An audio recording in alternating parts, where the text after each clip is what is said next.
Hello friends, നമ്മൾ ഇന്ന് ഉണ്ടാക്കാൻ പോകുന്നത് ഒരു അടിപൊളി കട്ലറ്റാണ്. അത് സോയാബീൻ ചങ്ക്സ് വെച്ചിട്ടാണ് കേട്ടോ. അപ്പോൾ ഇത് കുട്ടികൾക്കൊക്കെ വളരെ ഇഷ്ടമായിട്ടുള്ളവരും ഉണ്ട്, ഇഷ്ടമില്ലാത്ത കുട്ടികളൊക്കെ ഉണ്ട്.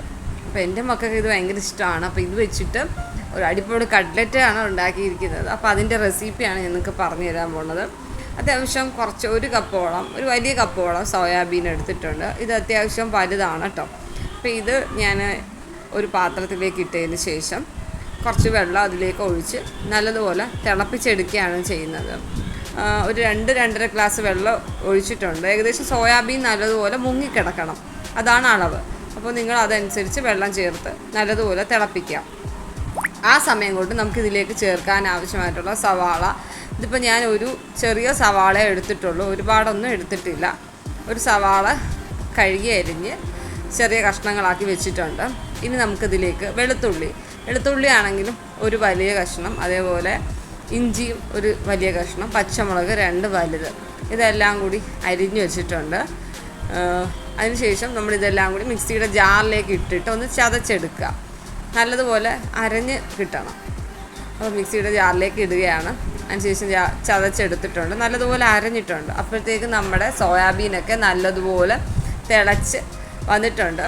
അപ്പോൾ ഏകദേശം നല്ലതുപോലെ വെന്ത് കഴിഞ്ഞു. അപ്പോൾ നിങ്ങൾ നോക്കുക, നല്ലപോലെ പൊങ്ങി വന്നിട്ടുണ്ടോ എന്ന് നോക്കുക. അങ്ങനെയാണെങ്കിൽ നമുക്ക് ഗ്യാസ് ഓഫ് ചെയ്യാം. അതിനുശേഷം ഒരു അരിപ്പയിലേക്ക് ഇട്ട് ആ വെള്ളമെല്ലാം നിങ്ങൾ വാർത്ത് കളയുക. വെള്ളമെല്ലാം വാർത്ത് കളഞ്ഞ് 1-2 വെള്ളത്തിൽ കഴുകിയതിന് ശേഷം നമ്മളത് മിക്സിയുടെ ജാറിലേക്ക് ഇട്ടിട്ട് ഒന്ന് അരച്ചെടുക്കുമ്പോൾ ഇതേപോലെ ഒരു നല്ല പേസ്റ്റ് അല്ല, ഒന്ന് ചതഞ്ഞ് ഒരു ക്രഷ് ചെയ്ത ഒരവസ്ഥ, അതിലേക്ക് നമ്മൾ തയ്യാറാക്കി വെച്ചിട്ട് നേരത്തെ അരച്ച് വെച്ചിട്ടുള്ള ആ പേസ്റ്റ് ചേർക്കുക. അതിലേക്ക് ഇനി അടുത്ത ഇൻഗ്രീഡിയൻ്റ് എന്ന് പറഞ്ഞാൽ കടലമാവാണ്. കടലമാവ് നമ്മൾ ഒരു 3-4 ടേബിൾ സ്പൂൺ ചേർക്കാം.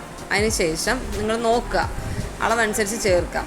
ഇതിപ്പോൾ ഞാൻ ഇടുന്ന മസാലപ്പൊടിയാണ്. അതിന് ശേഷം മുളക് പൊടി ഇടുകയാണ്. സാദാ മുളക് പൊടിയോ കാശ്മീരി മുളക് പൊടിയോ ഇടാം. അതേപോലെ ഉപ്പ് ചേർക്കുകയാണ്, മഞ്ഞൾപ്പൊടി ചേർത്തിട്ടുണ്ട്. ഇനി നിങ്ങൾ കൈ വെച്ച് നല്ലതുപോലെ കുഴച്ച് നോക്കുക, കയ്യിലൊട്ട് പിടിക്കാതിരിക്കുക. അതാണ് പരുവമെന്ന് വെച്ചാൽ കയ്യിലൊട്ട് പിടിക്കരുത്. അങ്ങനെയാണെങ്കിൽ കുറച്ച് കടലമാവ് കൂടി ഇട്ട് നിങ്ങൾ കുഴച്ചെടുത്താൽ മതി. അതിനുശേഷം അത് ബോളാക്കാൻ പറ്റുന്നുണ്ടോ, കൈ കൊണ്ട് നമുക്ക് ഉരുട്ടി ഒരു ബോൾ ഷേപ്പിലാക്കാൻ പറ്റുന്നുണ്ടെങ്കിൽ അതാണ് അതിൻ്റെ കറക്റ്റ് പരുവം. അപ്പോൾ ഇതിലേക്ക് നിങ്ങൾക്ക് വേണമെങ്കിൽ കുരുമുളക് പൊടിയൊക്കെ ഇടാം, അത് നിങ്ങളുടെ ഓപ്ഷനാണ്. അതിനുശേഷം നമുക്കിത് ഒരു കട്ലറ്റിൻ്റെ ഷേപ്പിലേക്ക് ആക്കിയെടുക്കാം. ആദ്യം ഞാനൊരു റൗണ്ട് ഷേപ്പ് ആക്കി, അതിന് ശേഷം പിന്നെ അത് കട്ലറ്റ് ഷേപ്പ് ആക്കാമെന്ന് വിചാരിച്ചു. അത് നിങ്ങളുടെ ഇഷ്ടം. അതിനുശേഷം പാൻ നല്ലതുപോലെ ചൂടാവുക. എണ്ണ ചൂടാതിന് ശേഷം നമുക്ക് ഓരോന്നായിട്ട് ഇതിലേക്ക് ഇട്ട് പൊരിക്കാൻ വേണ്ടിയിട്ട് നോക്കാം. ഇതിപ്പോൾ ഞാൻ പരത്തി വെച്ചിട്ടുണ്ട്. ഓരോന്നായിട്ട് എണ്ണയിലേക്ക് ഇട്ട് കൊടുക്കാം. ചൂടുള്ള എണ്ണയിലേക്ക് തന്നെ ഇടണം, എങ്കിലേ കറക്റ്റ് നമുക്ക് ആ പരുവത്തിന് കിട്ടുള്ളൂ. എണ്ണ ചൂടാവുന്നതിന് മുമ്പ് നിങ്ങളിത് ഇടരുത്, കാരണം പൊടിഞ്ഞു പോകാൻ സാധ്യതയുണ്ട്. നമ്മളിതിൽ ബ്രെഡിൻ്റെ ക്രംസോ മുട്ടയോ ഒന്നും ചേർക്കുന്നില്ല. നമ്മുടെ വീട്ടിലൊക്കെ ഉള്ള സിമ്പിൾ കാര്യങ്ങൾ തന്നെയാണ് ഇതിൽ കൂടുതൽ ചേർത്തിരിക്കുന്നത്.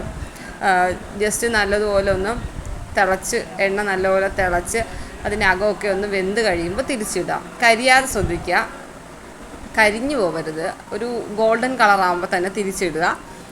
അതിനുശേഷം എല്ലാം അതുപോലെ തിരിച്ചിട്ടതിന് ശേഷം നമുക്കത് കോരി മാറ്റാം. ഇതിൽ ഒരുപാട് എണ്ണയൊന്നും കാണില്ല. സാധാരണ നമ്മൾ എണ്ണ പലഹാരങ്ങളിലൊക്കെ ഒരുപാട് എണ്ണയൊക്കെ പറ്റി പിടിച്ചിരിക്കും, പക്ഷേ ഇതിലങ്ങനെ എണ്ണമയമൊന്നുമില്ല. നമുക്ക് ചൂടോടെ കൂടി തന്നെ സോസ് കഴിക്കുന്നവരാണെങ്കിൽ സോസുമായിട്ട് കഴിക്കാം. നല്ലൊരു ഈവനിങ് സ്നാക്കാണ്, അതുപോലെ ഹെൽത്തിയുമാണ്. കുട്ടികൾക്കൊക്കെ ഭയങ്കരമായിട്ട് ഇഷ്ടപ്പെടും. ഇത് സോയാബീൻ വെച്ചിട്ടുണ്ടാക്കിയാണ്